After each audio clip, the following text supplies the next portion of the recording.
don't think you're sleeping. Come back in an hour. Need sleepy. Please go away. Let me sleep for the love of God! It's now time for the Billy C. Morning Show, part of the Billy C. Boxing Network. Interact with the show at BillyCBoxing.com. And we're coming to you live from the Billy C. Studios in Lake George, New York. I'm Bill Calogero, and it's time for the Billy C. Morning Show. Good morning, everybody. Hope everybody's doing all right today. Special shout out to all of our Fight TV viewers. Glad to be part of your day, guys and gals and kids, whoever's watching on Fight TV. And if you can't get Fight TV, make sure you get it on your app. That's right. Or not on your app. Make sure you get the app for your handheld. Yeah, even including your phone. Just go to fight.tv. That's F-I. Get it on your app. I'll kick you right in the app. FITE.tv/Billy C. Fight.tv/Billy C. Download the app today for free and watch our show on your handheld, including your cell phone. And it's much more than that because some big fights this weekend, like the Jack Culcay and Demetrius Andrade fight, you can get on Fight TV. That's right. You can get it on Fight TV as a pay-per-view because that does not have any U.S. television here as far as I know. $19.99, man. Watch a great fight. And trust me, that is going to be a good one right on Fight TV. So go to fight.tv/Billy C. Download the app today and watch the fights this weekend. Today's show is being brought to us in part by Sal's Neighborhood Pizzeria and Italian Restaurant located in beautiful St. Simons Island, Georgia. Check out the website, www.salsneighborhoodpizzeria.com, or give my man a call, 912-268-2328, 912-268-2328. And don't forget, if you're heading north or south on I-95, you can check out Sal's Fine Italian Cuisine.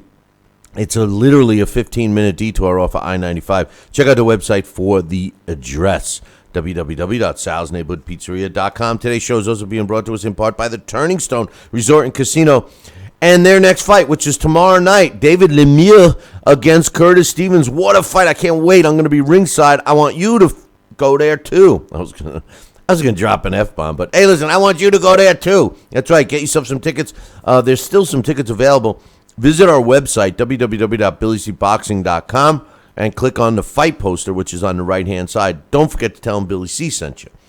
Today's show is also being brought to us by my book, Tom Molyneux, From Bondage to Baddest Man on the Planet, is available right now where all great books are sold. You can literally get a copy of it right now while you're watching or listening to this show. Just go to barnesandnoble.com or amazon.com. If you're looking to get a signed copy, don't worry about it. Visit our website, www.BillyCBoxing.com. and click on the book club section and make sure you follow the directions. One last thing, if you like sports fantasy games, check out Fire Fan. You can win some money without putting up any, only if you use our code. Visit our website, BillyCBoxing.com, and click on the banner that says Fire Fan. Before we get started today, I just want to send our prayers, thoughts, and condolences to all the family and friends and all boxing people. Lou Duva passed away the other day, and we didn't do a show, so we couldn't pay our respects. Lou Duva, 94 years old, big part of boxing and a big part of what we kind of referred to all the time in the 80s. He was at the centerpiece of the sport, so our thoughts, prayers, and condolences go out to the family and friends and boxing fans for Lou Duva. He will be sorely missed, although he hasn't been in the limelight over the past several years because of his age. He had a good life, especially in boxing. Coming up a little bit later on the show, we are going to talk about a new tournament that's taken place. It's called the World Boxing Super Series. $50 million on the line. And guess what? We'll get a new title. Yeah, that's what we need, a new title. We got some emails to read. We're going to break down and give you our thoughts on David Lemieux versus Curtis Stevens, the fight up at the Turning Stone. So make sure you stick around for that. Hopefully we'll have some time to open up the phone lines and get your thoughts on it. I also want to talk about the great undercard on that card up at Turning Stone. Yorick Gamboa will be fighting for the first time under the Golden Boy banner. So let's get this party started. Joining me right now from beautiful St. Simons Island, Georgia. And don't forget, we are definitely doing an event in the middle of August. It's going to include a golf outing. It's going to include a boxing exhibition by this guy that I'm going to introduce here in a second, and maybe some others. We'll fill you in on that as time goes by. We're looking to get some other activities, maybe even a boxing event, all of that stuff. So you got to make plans now. Drop me an email, billy@talkinboxing, TalkinBoxing.com, so I can get you on the list. Joining me right now from St. Simons, he's a New Jersey Boxing Hall of Famer. He's a Guinness Book of World Record holder. He's a nice guy, too. Sal Rocky Senicola. What's up, Sal? Hey, Billy C. I'm good. I just got back from my 4-mile run, getting ready to get in shape again so I can get back in that ring for our exhibition. Maybe you can come in the ring with me, Bill. What, just so you could beat somebody up? I mean, no, I'm not going to beat you up. In fact, we could have a game. We'll play like tag. Yeah. You can fight safety first. No, I wouldn't. If I was going to fight, listen. If I was going to fight, and I'll admit, I don't like to get hit just as much as most of the fighters out there today. But if I was going to spar you, I wouldn't. I promise I wouldn't go safety first. I promise. You know what? I have an idea that you would not either. Yeah, no, that's just not me. I wouldn't do it. You know. But anyway, what do you think? Before we read some emails, and then we'll break down the big fight this weekend. They announced yesterday that there's going to be a new series, and Richard Schaefer and a couple other guys are launching it. I guess the first fight is going to be in over the summer, or actually in September. I'm sorry, September is they're going to kick it off. It's called the World Boxing Super Series. The winners are going to receive the Muhammad Ali Trophy.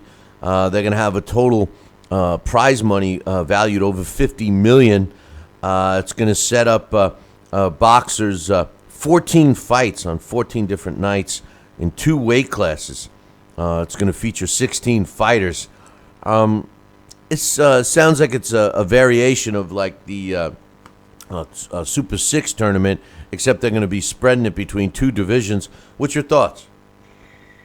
You know, I'd like to definitely research and learn a little bit more about it before I give my official thought. But on the surface, from what you're telling me right now, the first I'm hearing of it, I think anything that we could possibly try to do to bring boxing back into the living rooms and free boxing for us fans out here, I think is going to be a catalyst, is going to be good.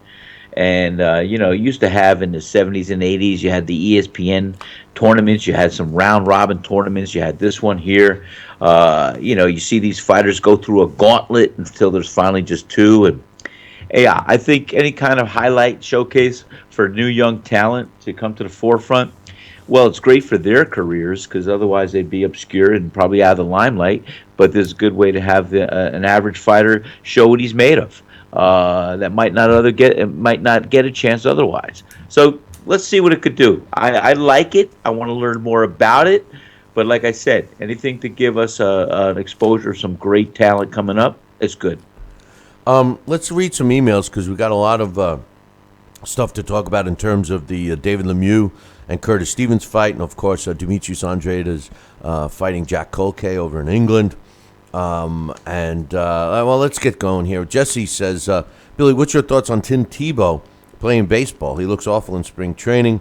Will there ever be another 2-sport athlete again, such as Deion, Bo, and Brian Jordan? First of all, I think there could be another superstar, and the names you mentioned obviously are quality players that were able to excel in multiple sports. But I think the nature of professional sports now doesn't really, it's not conducive to these guys doing it. The grind on the body, seasons now just don't go through their season. They might be live for a football season, let's say, but they're training all year round. It's become a lot more grueling on these athletes physically. So I'm not sure unless we have a superstar athlete. I mean, when you look at those three names you mentioned, only Deion Sanders had really an extensive career in both. Bo Jackson cut both of his careers short due to injury. So good question, and I'm not sure. As far as Tim Tebow, yeah, I know a lot of people are pulling for him, but the odds were stacked against him starting so late in baseball. Maybe in hindsight, he should have went that route first. He says, I saw Andre Ward hosting a sports show in the Bay Area. He's interviewing two MMA guys. I guess he's not in a rush to box again. Andre Ward is a huge disappointment. A guy that went from, in my opinion, excuse me, I almost had to ask my dog for a Heimlich maneuver. I was wondering if you heard the dog choking on a cough drop I just inhaled. It's now floating in my lung. But anyway, that was almost pretty serious. Let me tell you. I'm glad. It's going to come out of my nose in a minute. But anyway, Andre Ward is a disappointment to me. I mean, I had him as the pound-for-pound top boxer when he was active 6 years ago, and his return has been anticlimactic. His fight with Kovalev was impressive, but I felt he lost the fight, and I feel he has to give Sergey Kovalev a rematch, and the fact that he's not just goes to show you that Andre Ward, I spit on him, from the way he's acting now and what he's dissing. He's dissing the sport, and it's unfortunate, so I could care less. Until he gives Kovalev a rematch, I've lost a lot of respect for Andre. He says, I got Andre over Culcay, 6-round knockout. He says, Stevens knocking out David Lemieux, and he says Gamboa over Rene Alvarado. Good picks. I don't know if I agree with you. I will get to those in a little bit. He says, what's your thoughts on Luis Nery and Juan Francisco Estrada opponents? Are these legit guys? I don't think Estrada's opponents have fought anybody. Both of these guys are in showcase fights, so I agree with you there. He says, what's your thoughts on Ulusi Jr.? I'll get a chance to really evaluate him this weekend, so give me a little time on that. I got an email from Dan. He says, hey, Billy C., now, I guess this is in response to some of my naysaying, Sal, the other day about Top Rank going with a pay-per-view. He says, when a promoter stages an event such as Top Rank with the fight card on April 22nd and no network is interested in broadcasting event, they're left with two options. The first is not to televise the event at all. The second is to offer it as an independent pay-per-view. The advantage of the independent pay-per-view model is it allows fans the option to see in the fight cards they would otherwise never get to see unless they attended it in person. I personally am glad that there's an avenue in which I can see this event and others like it, if I choose to. It's better than the alternative, which is no TV coverage at all. Top Rank used this precise business method to build up Julio Cesar Chavez Jr., who appeared on their independent pay-per-views long before showing up on HBO. Pay-per-views are not the death of boxing. They are just an avenue in which we can get a chance to view what we could otherwise not be able to see. Dan clearly missed my point, Sal.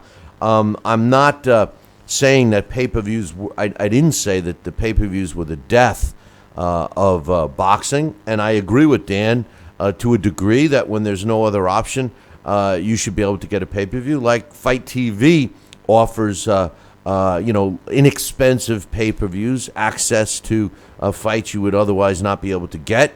And that's why we urge you to log on and download the app under our name for free, fight.tv/BillyC.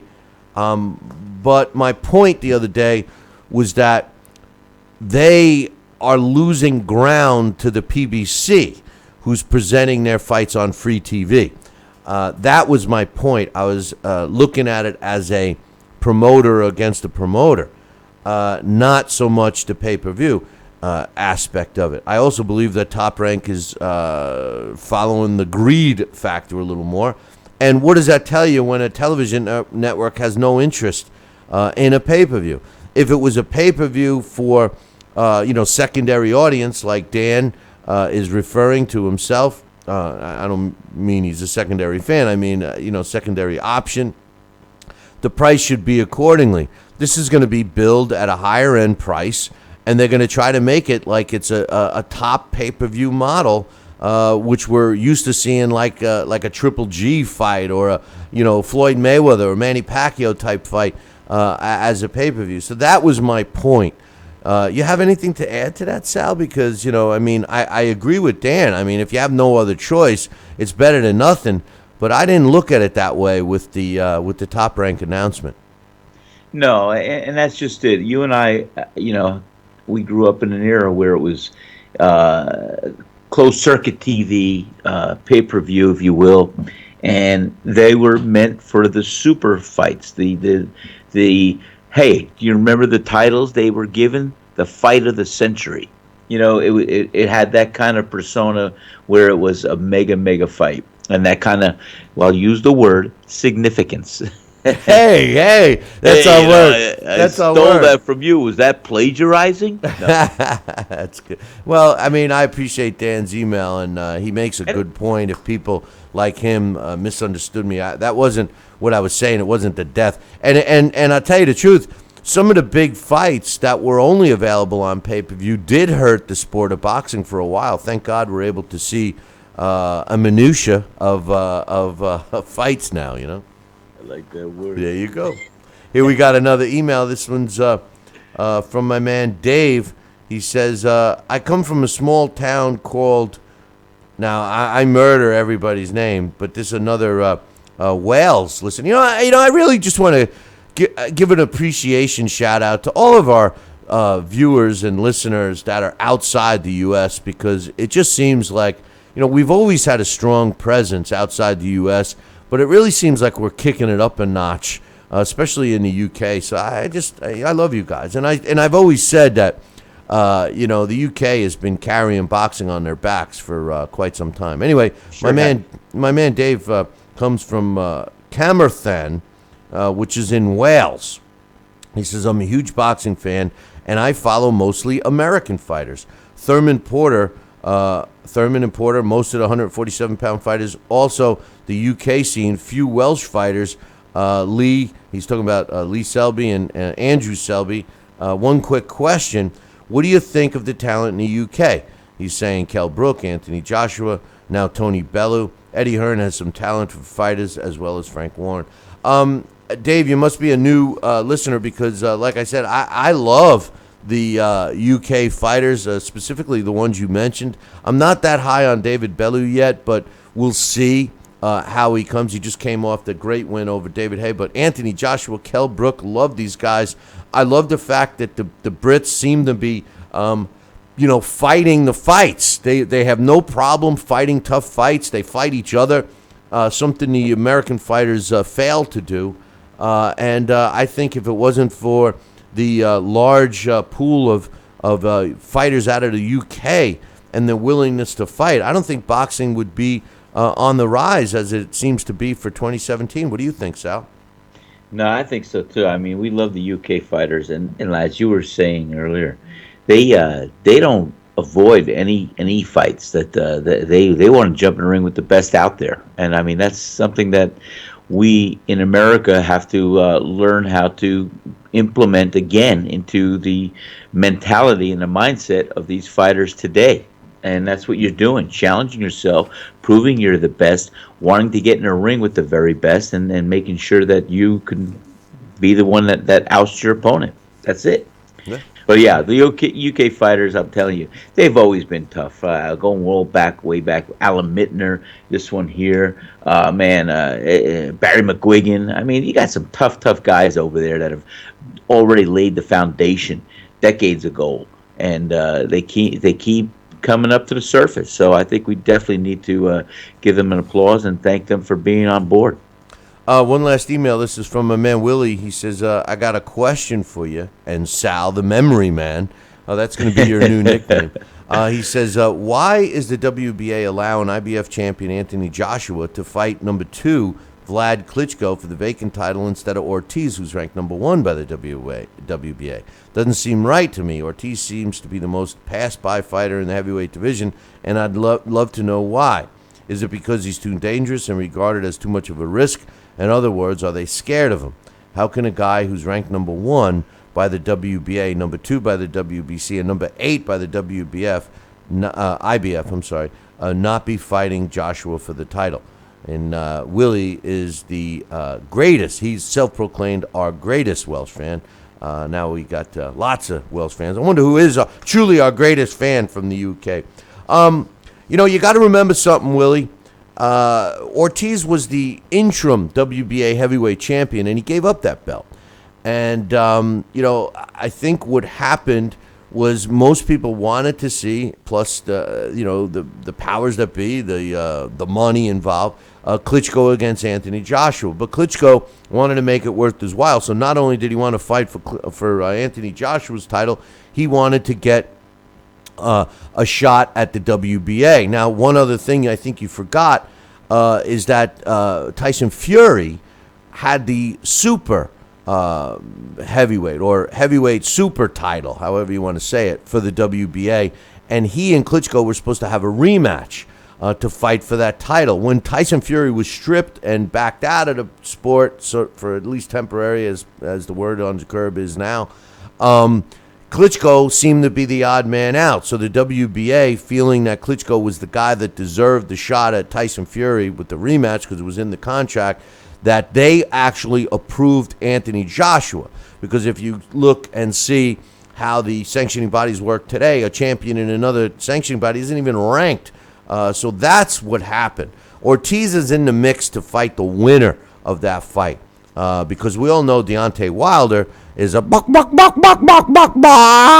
So he's not fighting anybody. But anyway, let's get to some of these fight cards. Before we break down and give our predictions for the David Lemieux, Curtis Stevens fight, Sal, there's another really good fight this weekend over in Germany. Jack Culcay is going to be putting his WBA junior middleweight title on the line when he faces Demetrius Andrade in what is going to be a really good fight. Don't forget, you can get that fight here in the States on Fight TV. So make sure you download the app, fight.tv/Billy C, and watch it. I think it's only $19.99 to watch that fight. And this is a good card, too, so it's definitely worth it. I'm probably going to be watching this while I'm up waiting for the Turning Stone fight to start. I believe this fight's going to be, the card starts airing around 1 o'clock tomorrow, so check it out. Anyway, Jack Culcay, he said on Saturday you're going to see the A train at full speed steamrolling Jack Culcay. He says, I beat him as an amateur, and now I'm going to beat him as a pro, referring to Demetrius. He said, this ain't going to be a 3-rounder with training gloves on. I'm going to give Jack a reality check. Actually, this is the I'm reading the wrong. That's Andres one. He says, any kind of. He says, I'm ready for any kind of a check. Let me go back and read it the right way. Demetrius Andrade said, on Saturday you're going to see the full A train at full speed steamrolling over Jack Culcay. I beat him as an amateur, and now I'm going to beat him as a pro. This ain't going to be a 3-rounder with training gloves on. I'm going to give Jack a reality check on his chin. Now, Jack Culcay, he says, I'm ready for any kind of check Demetrius is going to give me. I've been waiting for this opportunity for almost 10 years. Now, after I beat Andre, the doors will be open for me to make a big splash in the U.S. So these two guys are ready to roll. Any thoughts on this fight? What's your official prediction on this particular fight that's taking place in Germany tomorrow, Sal? Pain.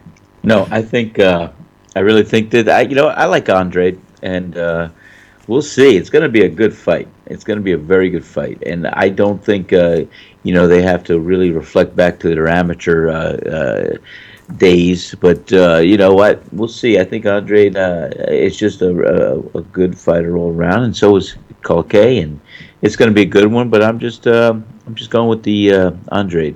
Well, my official prediction. Let me start off by saying this. I think Demetrius Andrade is the best 154-pounder on the planet. So Yeah, with I know. that said, I think that he will beat Jack Culcay. No disrespect to Culcay, but Andre will win the fight, and he will win it in spectacular fashion. This is a guy that I still don't understand why he has stayed signed with not one but two promoters. There's a lot of cooks in his kitchen, a lot of hands in his cookie jar.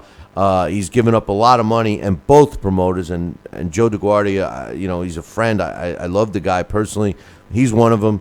And, Banner Promotions, between the two of them, they've done Ugats. You know what Ugats is, right, Sal? Ugats. Oh, do I know what Ugats is? For Demetrius Andrade. And, the best formula for Demetrius at this stage is to just win, baby, like the late, great Al Davis of the Oakland Raiders used to say. So my official prediction is Demetrius Andrade. All right, let's go down and break down the David Lemieux, Curtis Stevens fight. Then we're going to open up the phone lines and get yours. First and foremost, let me start off by saying this. If you're able to get to this fight ringside, there are still tickets available. From what I understand, they opened up the extra section. Every seat at the Turning Stone Arena is a good seat. It's a beautiful place to check out fights. I'm going to be ringside. Get yourself some tickets. Visit our website, BillyCBoxing.com, and click on the fight poster. And then once you get tickets, drop me an email or make sure you find me. You'll be able to find me. I'll be the guy waiting at the scotch table for you to get me a scotch. But no, all kidding aside, we can talk some boxing. I don't even think I'll have any scotches on Saturday, but I will be there. I will be there early. I'll be wandering around the casino, probably wandering past the crap stable, and I'll stop by and say hello. Let's chat about some boxing. All right. I wish I was up there with you, man. I tell you, you are going to be ringside for the fight. That man, this is just a great fight, and I love the fact that you're going to be ringside, and I wish I was there with you, pal. Hey, I tell you, I wish you were there too. And my only regret, and I swear, even this morning, I was before we came on, I was saying, maybe I should not go and be here for the post-fight show, because we've promised to all you guys that we're going to deliver the post-fight shows on a regular basis, and this certainly is going to be a fight that people are going to want to talk about.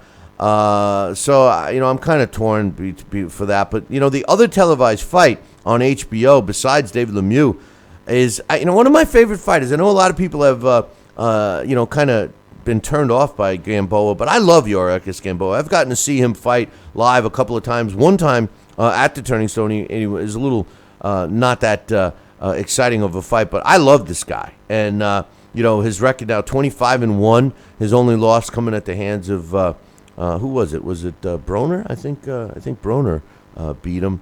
But was it Broner? Sal, was it Broner? One of these guys. Tell me. Yeah. I forget who beat him. It was either Broner or somebody stopped him, a bigger guy.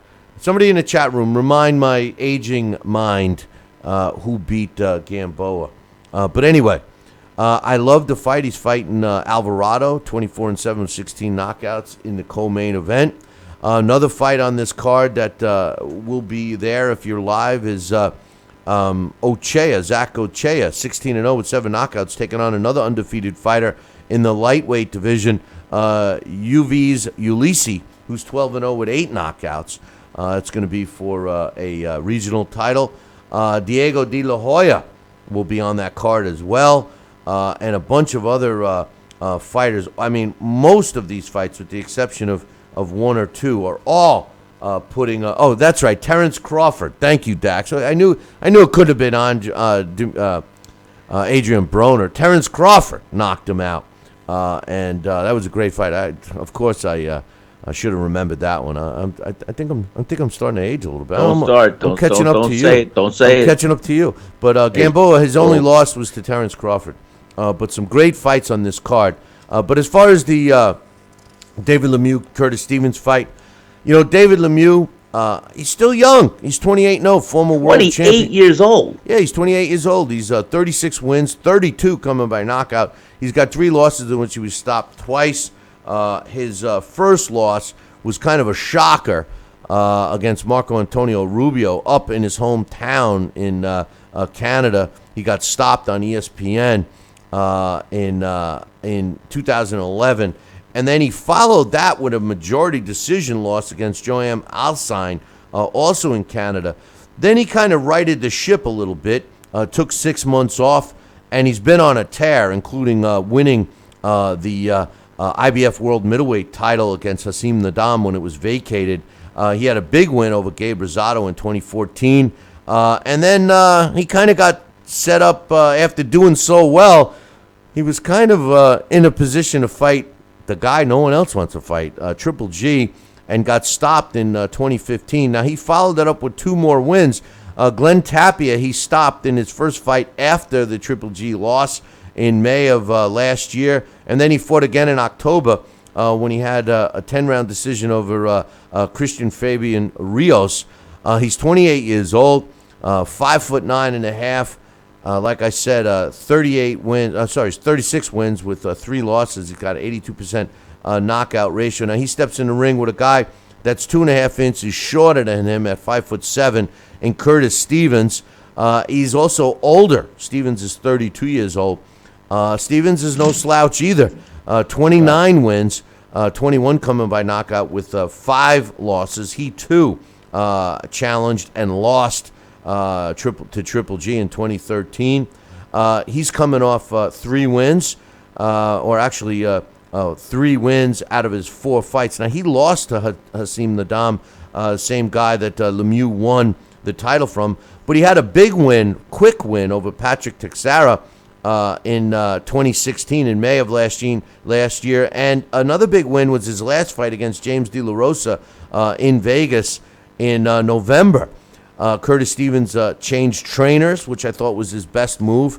He used to work with one of the worst trainers, in my opinion, out of the Bronx. I won't bash his name too much, but I'll give you his initials, Andre Rozier. But anyway, how I think this fight's going to go is I think that this fight is going to be pretty competitive.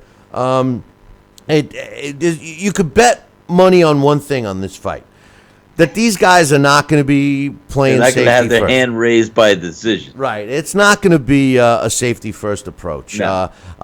They both may start off trying to be smart and box. Both say they have better boxing ability than the other. But at the end of the day, this fight's going to boil down to a rock'em sock'em in a phone booth kind of a fight. Both fighters have knockout power. I do believe that Curtis Stevens has a stronger chin than David Lemieux, but I think David Lemieux has a lot to prove. I think that this fight would catapult the winner of this fight right back into the middleweight mix. Now, I don't know if that's good news or bad, because the winner of this fight might get an opportunity to fight the winner of next week's huge fight, which I just can't wait for, Triple G against Daniel Jacobs. So the significance on this fight is great. That's what I'm trying to tell you. If you can, get up there. Stay tonight. Go to Turning Stone. Watch this fight live. There's nothing like seeing a fight live, and this one is going to be exciting. My official prediction is David Lemieux. I think David Lemieux is going to win this fight. I think he's going to win by stoppage. Curtis Stevens still has not broke that stupid habit of his by tapping his toe before he throws a punch. David Lemieux is going to come in. He's going to try to make quick work of Curtis Stevens. We're going to have some excitement. Some leather will be tossed in this fight from beginning to end. My official pick is David Lemieux. How do you see it, Sal? You know, you probably just gave me the whole picture that I will actually be seeing tomorrow night, that I feel the same thing. I like both fighters. I love, I always, myself being a shorter fighter, I see sometimes that advantage. You're more agile, you can slip, you're punching up, you got the momentum. So Stevens has that opportunity. I've seen Stevens in the past. Sometimes his hands, they don't fly as they should, and the combinations aren't flowing as they should, and he goes in and out of the fight. But I think he's going to bring his A game to it tomorrow night, and I think he's going to be looking to tear Lemieux's head off. And with that, he's got to be careful, and he's going to be vulnerable and open to some counter shots. Dave Lemieux, I think, is the better boxer as far as his movement, as far as his ability, and I think he's a powerful puncher. I think Stevens' chin is a little better than Lemieux, but I do see this fight going to be a good, heavy exchange and war. But Lemieux, in the end, I think will become the victor and he will do it by stopping Curtis Stevens. And we look at the possibility of fighting again Triple G. Both these guys lost to Triple G, and the buzz is now too that I think probably a great fight would be the winner of this fight fighting Canelo Alvarez. If possible. That'd be a great fight. Yeah, no. I don't know if Curtis Alvarez will do it. Canelo Alvarez will do it. I'm telling you right now that, and jumping off topic here, I think that, as a matter of fact, let's open up the phone lines. What's your thoughts on Curtis Stevens against David Lemieux? 845-228-8710. I think Canelo Alvarez is really going to be in a tough fight against Chavez Jr. I'm telling you. I think he is. And maybe what I should say is that maybe the winner of this fight will fight the winner of that fight. Yeah. No, I'm not. Listen, all indicators show that Alvarez should win that fight. And, but we'll see. But remember, that fight is that fight's a super middleweight fight. But yeah, anyway, I know. We got somebody on the line. What's your name? Where you calling from? Hey guys, it's Joel. How are you? Hey Joel, I didn't recognize the number. How you doing, brother? Doing well. I just heard what you said. I think it's going to be I don't know, Billy. I think it's going to be a decision. I think I agree with you. Lemieux by decision. I mean, they're both powerful punchers, but they both have pretty good chins. I mean, I wonder how Curtis Stevens' hand is when he broke his hand against who was that? James De La Rosa on the Kovalev Ward undercard. So I wonder. I mean, I know it's technically healed before he goes into the ring, but I wonder if it'll be up to the challenge of that fight because there's going to be a lot of power punches being thrown tomorrow night. Yeah, no, there's definitely going to be a lot of power punches thrown, and I just listen, Curtis Stevens is no slouch fighter. I mean, he's not easy, but I just think that. I think at the end of the day, truthfully, their abilities are pretty equal. Their abilities are pretty equal. I just think that David Lemieux is going to come out on top. That's my prediction. But interesting that you say it goes the distance. In order for it to go the distance, I think both fighters are going to have to try to employ, or at least one of the two are going to have to employ some kind of a boxing approach. And I just don't think either one of them will do that. I don't think either one of them will. I think they both are going to do what they do best. And like I said in the beginning, Joel, they may start out trying to box, but they're going to always revert right back to what they do best. It's an automatic switch, Now, real quick before we let you go, because we got some other people trying to call, I know you're interested in the Jack Culcay fight. Who do you like in that one?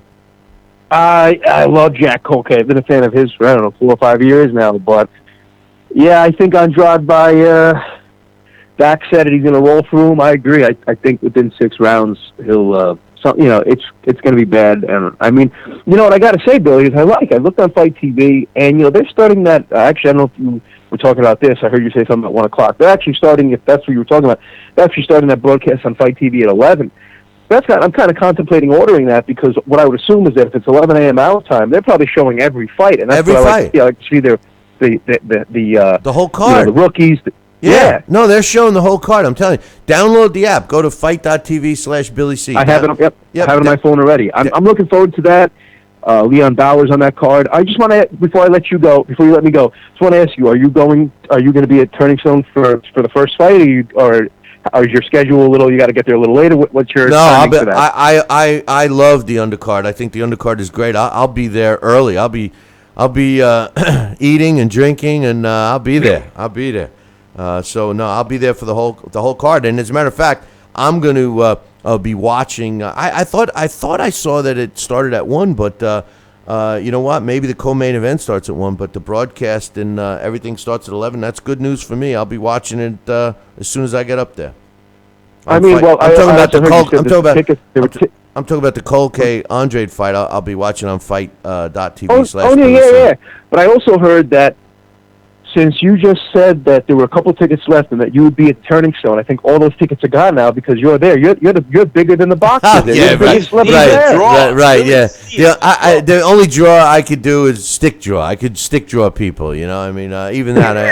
I play a mean game of hangman too. So, but anyway, yeah. If you got time and you guys are in the area, come on up. I'll definitely be there. But Joel, definitely, you know, you have a history of getting not so great pay-per-views. I think for $19 or whatever they're charging on Fight TV, it'll be worth it. This is a good card. Yeah, I think I might do it. I just might do it. Sounds good, my man. Joel, have a great All right, weekend. guys, have a great weekend. I'll talk to you guys next week. Sal, be well, my friend. You too, buddy. Take care of yourself. Take care, guys. Bye. Joel is a great fan. We love Joel. And see, he's telling you, 11 a.m., fight.tv/Billy C. Download the app today. Phone line is open. I know a bunch of you were trying to call in. We're going to take one caller at a time. 845-228-8710. Great fight. And he makes an interesting point. I'd be a little surprised if Stevens and Lemieux goes the distance, Sal. No, I would be surprised too. I mean, you guys, I mean, just look at this contest. I mean, you have two fighters that have gloves, heavy hands, and they want to end the fight early. And I think that, you know, it's going to come down to who's got the defense and the better chin that night. Yeah, no doubt. Joining us right now, we got Dax Khan. What's your thoughts on the fight, brother? This is on paper, it seems like an exciting fight. But I actually think that David Lemieux is going to step up and he's going to look sensational in this fight. Yeah, you know, I think he has to, don't you think, Dax? Well, yes, if he wants to get back into the mix. You know, he's only one sensational win from getting back into the mix. If you take away Triple G, or, you know, should we say the winner of Triple G and Daniel Jacobs, you know, after that, you know, the division's, you know, pretty much open, and I really see David Lemieux capable of beating anybody else in the division. I even think maybe, depending on what version of Danny Jacobs goes in, David Lemieux can beat him. You know, when David Lemieux comes out in that come-forward style of his, you know, he's increased his head movement so much over the years. The only downfall on him has always been his stamina, but, you know, for those first 7 or 8 rounds, David Lemieux is dangerous. You know, Triple G, that is why we've seen a whole different version of Triple G in the David Lemieux fight, and we've seen him employ that jab because, you know, Triple G and Abel Sanchez realized, you know what, this isn't a guy you can just sit here and, you know, go at it, you know, for 6 rounds until this guy runs out of gas. He's something dangerous. And Curtis Stevens, while I like him, he still has gas left in his tank by all means. He's a slow starter. He's a little more calculated. He has some pop, but Lemieux has a decent chin, better than average. So that's why I have to go with Lemieux on this. And as you stated, I think Lemieux is just one fight away from being right back into that mix. He knows it, and a sensational win is what's going to get him there. You know, I think you just bring up a really good point, Dax, about the gas tanks of both these guys. Yes. They've both been known to run on fumes towards the end of the fight. It's going to be interesting to see, you know, if the fight does go into rounds and into the later rounds, who's got the fuel in the tank. You know, the fight that sticks, Curtis Stevens, you know, the one thing that bothers me about him is that habit he's developed with the tapping of the toe. But the other thing is, I knew you were going to bring that up. I can't stand him. I'm thinking about that. You know, The toe tap is going to come. I can't stand it. You know what's going to happen? I'm going to be there ringside looking at his feet. You know, I mean, I'm going to have to get something to keep my chin up. Fight. I'm going to be texting him what happened. Yeah, I'm going to say, well, he was wearing this color shoes and this color laces. You know, I didn't see the fight though. You know, but you know, the fight that sticks in my mind with Curtis Stevens is the Johnson fight, the Torino Johnson. I mean, Torino Johnson was on the cusp of being the guy that we would be talking about now, should he have not, you know, been stopped at the last round or second to last round of that fight. You know, it was a great performance by Johnson. He battered Stevens, and Stevens came up with the win. But I think this is a very significant fight for the middle-weight division, and it gives both of these guys a chance to get right back in the mix. And I like your point about Daniel Jacobs, win, lose, or draw against Triple G, fighting Lemieux or even Curtis Stevens. That would be a good fight. Hey, listen, I give Daniel Jacobs all the props in the world right now. I mean, I wasn't the biggest fan of his, but now, just because he's fighting Triple G, whether he wins or loses or they end up with some draw, I'm a fan of Daniel Jacobs because he's one of the he's one of the few guys that are stepping up. He's one of the few guys that are stepping up, in this sport. Mentioning stamina, well, just back to Lemieux and Stevenson real quick, is David Lemieux. If David Lemieux hurts you, you stay hurt. Okay, you don't get off the hook, and I can see it happening a lot like happened with Stevens and Triple G, where once Stevens gets hurt by Lemieux, he stays hurt, and I actually can see David Lemieux stopping him maybe a little quicker than Triple G did, because David Lemieux, when he comes at you, he comes at you. He's a machine in there, but he is also his stamina's gotten a lot better. We'll take the Hassan Endam fight, where David Lemieux went the distance with him. He paced himself. He slowed himself down. And so, I think he's learned a little bit, when to fight and when not to fight. In his last fight, he had actually gone the distance as well when he could have scored a stoppage, but, he paced himself, and he chose, when to turn it up and when not to.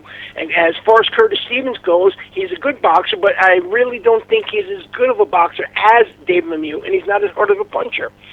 Back to Triple G and Daniel Jacobs, I was talking the other day, when's the last time either one of them, other than, I believe, Triple G with the Martin Murray fight, neither one of them is going past, 7-8 rounds in I don't know how long. And even in the Martin Murray fight, when Triple G went that far, he was kind of tired then. He was sick, wasn't he? Wasn't that the fight that he was... Yeah, he was sick, he was running, but you know what? You get two guys in there that have that type of power, and if they're both standing after the 7th or 8th round, that could be a very slow fight.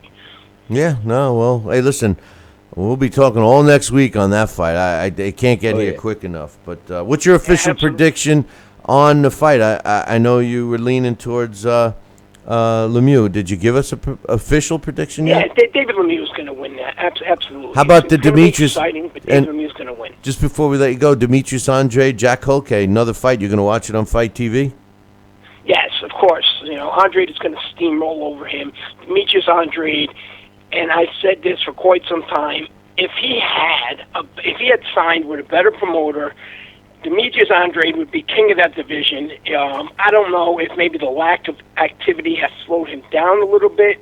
We won't know until we see him in a string of fights, 2-3 fights in a row. The layoffs can get the guys, even though he's only 29. He has no miles on him, but. In my question, with his side, his power, his speed, he'd beat Charlo. He'd beat either Charlo brother. I believe he'd beat Canelo Alvarez, and I believe he'd beat Erislandy Lara. He's a complete fighter, probably the most complete fighter in that division right now. I agree 100%. I think he's the best junior middleweight out there, and I think that he's made a poor decision going with Banner and Starr. And I think that you hit it on the head. It's hindered his career, and hopefully, a big win here might. And what bothers me is everything that he's accomplished has been on his own back. These guys really haven't done anything, especially Banner. I mean, if you want to give somebody credit, Star Boxing did more for him than Banner. Banner just happened to have been part of the deal when Andre beat Banner's fighter, and then they became. He got married to Banner. So and it's that's a shame. not the first. He's not the first guy that fell victim to that. No, that I know. Either. Hey, listen, enjoy the fights, and I'll be looking to chat with you and about both fights. I'm especially the Andrade Culcay fight that we'll be watching on Fight TV. Absolutely. One last thing, this weekend we have a whole new crop of talent coming in. Over in Ireland, there's a great card with all the those young amateurs that are coming up, Jamie Conlon, Conchi, and Patty Barnes. And tonight, of course, we have Clarissa Shields against Sylvia Zabatos for the NABF female middleweight title. How much do they really have faith in Clarissa Shields and what Clarissa is going to do for the future? This fight is for the vacant NABF female middleweight title. that title's only been used one other time, and that was against Christy Martin when she faced off Valerie Mahfoud. So what does that tell you right there? Christy Martin, in her day was women's boxing. She made a lot of money. She brought a lot of attention. So, in my opinion, they're really banking on Claressa Shields, to bring female boxing up to the forefront. And the fact that she's headlining on Showtime tells a big story. Yeah, it certainly does. Dax, we'll be looking for you again next week, brother, Monday. All right, everybody, enjoy your fights. Dax, take care, buddy. Brings up some interesting points for sure. He But does. phone line is open. We'll try and take one more caller. 845-228-8710. Just to go back, Sal, when Joel was saying that he thought that the fight might go the distance, as a fighter, especially a fighter that fought your style, similar to both of these guys, you like to take your guy out. You're an in-fighter. Even if your game plan was to try to outbox your opponent, even if you I know it wasn't your style, but even if you and your team came up with the game plan to try to outbox your opponent, get him into the later rounds, etc., etc. After you get popped a couple of times, don't you kind of automatically go into what you do best? I mean, don't you kind of, you know what I'm saying? Don't you kind of revert my thought is this, into? and you're right. If you get popped a couple of times and you're getting hit, you're in the same range and distance where you could hit back, and that's where you get in the phone booth, or if you will, just inside fighting, and you do it. I mean, you could always step away and outbox and try to move and hit from the outside, and you could change it up. I think what you're saying is, does one's instincts take over in a time of trouble or trauma? I think basically, yes, they do, but I think for the most part, if they're hurt, that's what will happen. They'll be reflective and just try to protect themselves and cover up, but hit back hard. Yeah, you go into auto mode. You go. Hold that thought for a second. We got someone else on the line. What's your name? Where you calling from? Hey, Bill. Alex from Tampa. Alex, what's up, my man? What's your thoughts on the fight? Man, I actually think this is a really fun. This should be a pretty fun fight for casual fans. I don't think either guy necessarily has good boxing ability. I mean, actually, I know you thought Lemieux maybe had more of the boxing skills, but I mean, when he fought GGG, I mean, the guy he just was all over the place. Like, I didn't feel like he had a really good jab, and GGG just made him look really bad. So looking at this fight, just for me personally, I think this is probably going to end within 6 rounds. I'm probably going to lean towards David Lemieux, being that he's a younger fighter, and I haven't seen Curtis Stevens in the ring in a long time. So I'm pretty sure Lemieux is probably going to knock him out probably within 6 rounds. But I mean, it'll be a good fight as long as it lasts. Yeah, no, I think it's definitely be a good fight. Hey, I'm glad you're calling in. Usually, I didn't think you got up early in the morning, brother. Usually you call in for the post fight. I have a week of vacation, so I'm actually off. So I woke up today, and normally I try to listen on my way to work, but I actually got up today early, and I didn't even brush my teeth yet. I just woke up and saw that you were on. No, that's cool. Hey, we're trying to get some other callers in, so let me just ask you one other question, Alex, before we let you go. Demetrius Andrade against Jack Culcay. What's your thoughts on this one? I mean, to me, Andrade was the top of the class in the 154-pound class. I mean, he eventually, I believe he had this belt before. I know he had 2 of the belts at one point. No, I think he had the belt that Canelo had. I know he had the WBO belt. I know he had the WBO belt at one point. But I don't think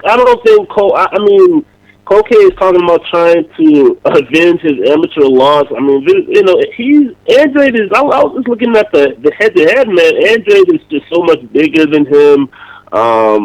We already know Andrade is way more talented than him. I mean, the fact that Andrade is even going to Germany just tells you what it is. And it's a shame that LaGuardia started boxing. I understand that Culcay is a champion, so maybe you would have had to go to Germany anyway, but I don't know. I just don't know where Andre's career is going. To have a talent like that, he shouldn't be with that group of people, or they need to get their act together and get a talent like that some great fights. But he's just been on the shelf way too long. This guy is 29 years old, and with that talent, like he should have been progressing a lot further rather than what he's already doing at this point. But I just one little thing I wanted to bring up. I know we don't talk about. I know every now and then. I know you plug female boxing a lot, and I'm glad to see that. The two-time Olympian is going to be on. Clarissa Shields is going to be on Showtime coming up soon. But I would like to see you talk about the best female fighter of all time, Lucille Riker, sometime. I think that would be a good plug. When I met her in person, she's the sweetest thing. As vicious as she was in the ring, Lucille Riker outside the ring is the sweetest thing you ever want to meet. I mean, she is the nicest person. I was very into female boxing when I had Chevelle Hallback. When I worked with her, we won several titles together in different weight classes, and the division back then, Lucia Riker era, they fought each other. They fought the big fights. They started drifting away. I mean, a lot of these good female fighters out there today are doing what the men do, cherry picking and stuff like that. Hopefully, Clarissa Shields can change it. You got Katie Kaler on the other side of the pond. She seems to be making a splash. So, if these two types of fighters, women fighters, can start stepping it up and fighting real fights early on, like female boxing used to do, maybe it does give it the female boxing a shot in the arm. I'm hanging tight. If you notice, Dax does a lot of the reporting on the female side. I'm kind of laying low with it. I think Clarissa Shields' performance tonight will drive me. So we'll see what happens. Yeah, definitely. Yeah, Taylor, that Irish girl. Oh my God, I saw her debut, and then I think she was fighting some Polish fighter, and then she just recently fought on the other card like 2 weeks ago. Man, no, she fought. Yeah, I think she fought on the David Hay undercard, the Hay Bellew fight. Yeah, last week. Yeah, so she's. I didn't see that fight. I saw a little bit of the highlights afterwards, but her debut, man, I was like, for a debut, like, she is quite a talent. I was just like, man, like, this girl should have gone, or this woman, she should have gone pro a long time ago. And that's one thing I do like about, I don't know, man, the UK fight scene is just, I don't know, like, they're just the best fight fans in the world, and I think that's part of, because they've more or less created boxing, the form of boxing we know today, but their fans are just so crazy. Like, they go out and watch these fighters who only have one or two fights, and it's just crazy, and the fanfare is out of control. Like, we don't really have the same type of fight fans here. I mean, our fans are just way more chilled, but their fight fans there is a lot more blue-collar, working class, and I think that really drives the sport. As opposed to here, we have more like a middle-class type of fight fans that really go to the shows. That's just one thing I've noticed, the difference between here in the States and over in the UK. But, man, I would love to go to a fight out there. Just a little club show, man. Would be off the chain. Me too. As a matter of fact, we're going to try and take another caller, Alex, and I'm going to comment on that right now as we let you go. But enjoy the fights, and make sure you check out the Culcay Andre fight on Fight TV. It starts at 11 a.m. tomorrow, so it'll get your day going. You have a good one, and have a good weekend too, Sal. Oh, thank you. You too, buddy, and we'll look forward to some good fights coming up this weekend. All right, Alex, take care, brother. Thank you.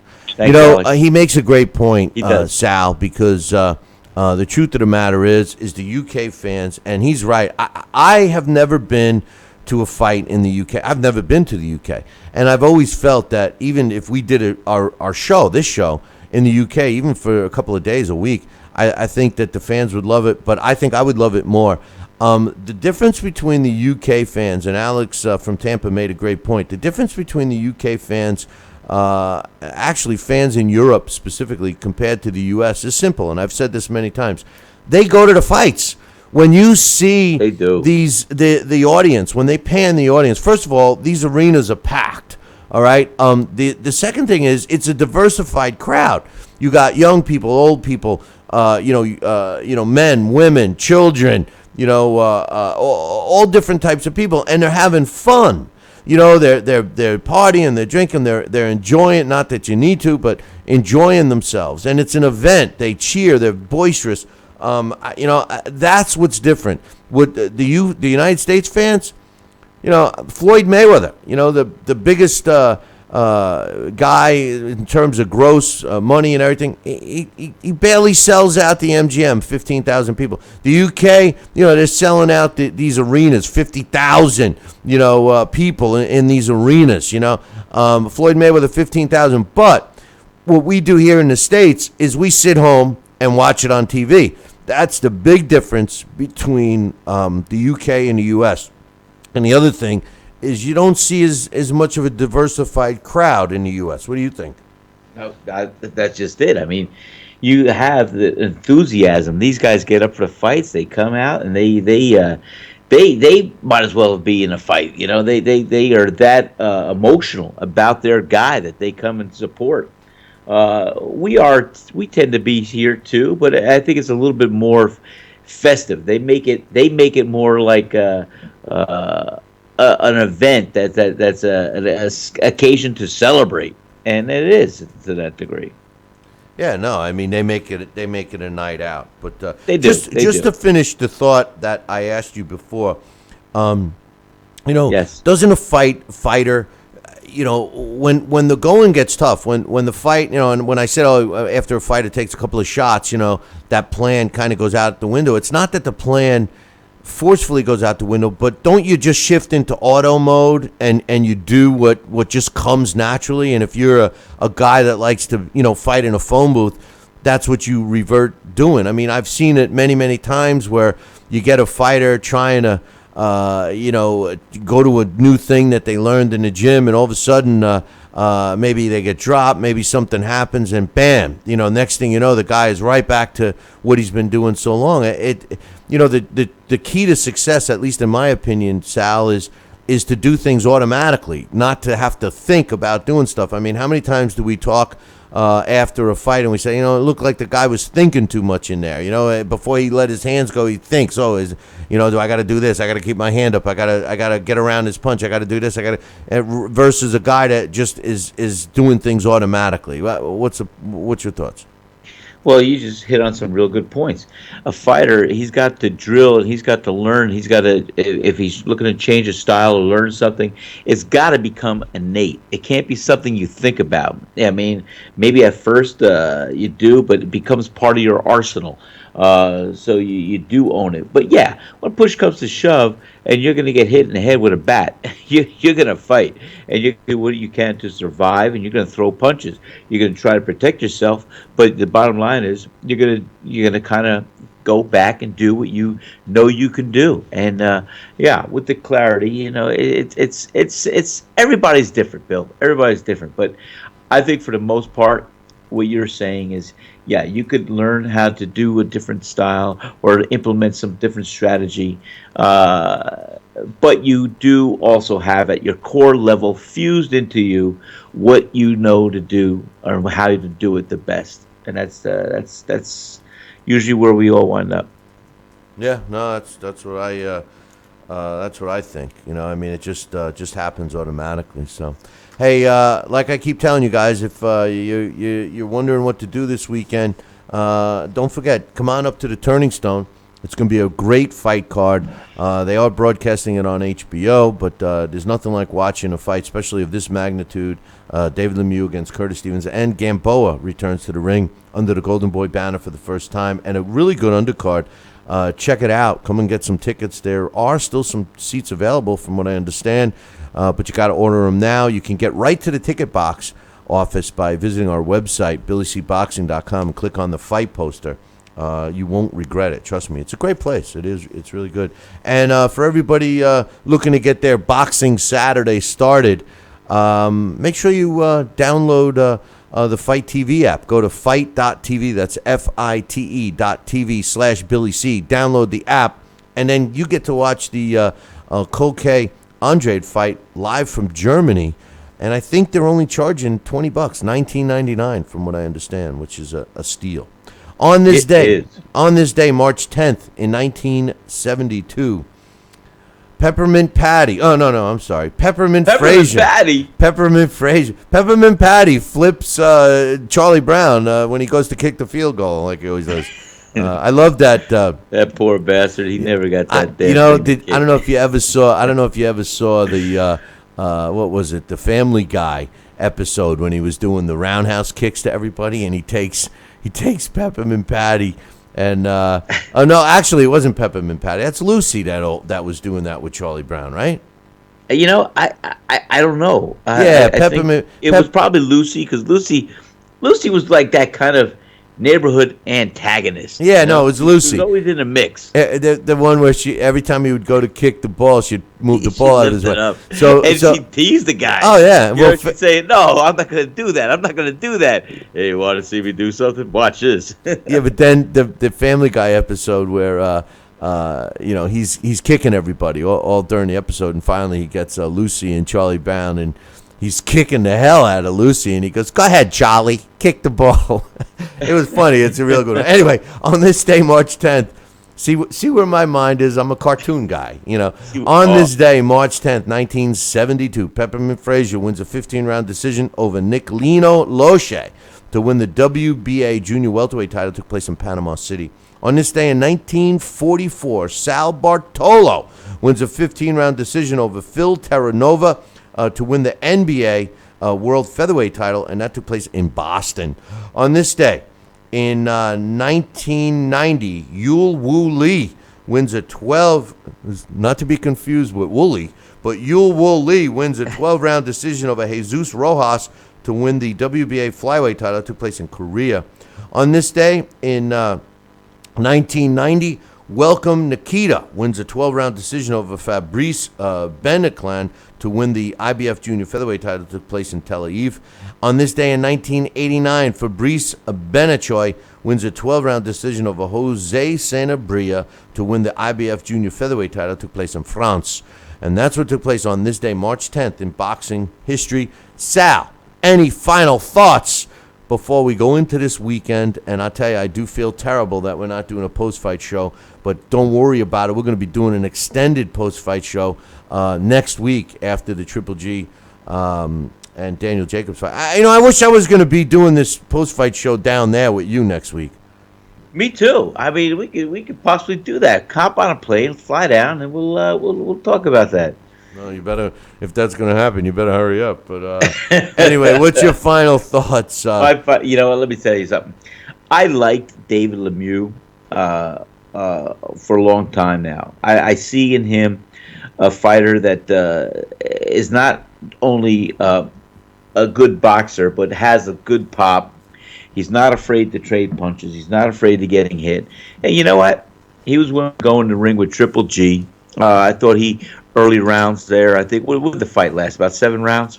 But I think he does definitely have the ability to come out and look like a star after this weekend. Stevens is a tough guy. You can't discount him. He's a little more compact. He's punching. He's got the ability to catch Lemieux with those overhand rights and hurt him. Whether he can get through Lemieux's defense and punches, I don't know. I see David Lemieux stopping Curtis Stevens by the 8th round, and we're going to go from there. I think Lemieux knows this is his chance to shine again, and there's going to be a lot of big opportunities coming ahead for Lemieux if he does win this fight in convincing fashion. Yeah, no, I agree. I think that Lemieux will win this fight, but I do think it's going to be it's going to be a tough fight. Yeah, it's going to be a very entertaining fight. So very entertaining fight. Everybody enjoy the David Lemieux Curtis Stevens fight and the rest of the fights that they show on HBO, especially the ones that if you're going to be there ringside with me or any place in the arena. I'm saying if you're going to be there live, you're going to enjoy a great card. But I urge everyone to get the Demetrius Andre Jack Culcay fight. and then you can get it pretty inexpensively right through Fight TV. Just go to fight.tv/Billy C. Download the app and get the fight. I thought it started at 1 p.m., but as our main man Joel indicated, that they are advertising that the broadcast starts at 11 a.m., so you can kick off Saturday with a full day and night of boxing. So, and don't forget to watch Clarissa Shields tonight. We'll be talking about that and all the rest of the fights on Monday. So I'll leave you with this. Make sure you tune in Monday morning. Same bat time, same bat channel. Until then, ciao, baby.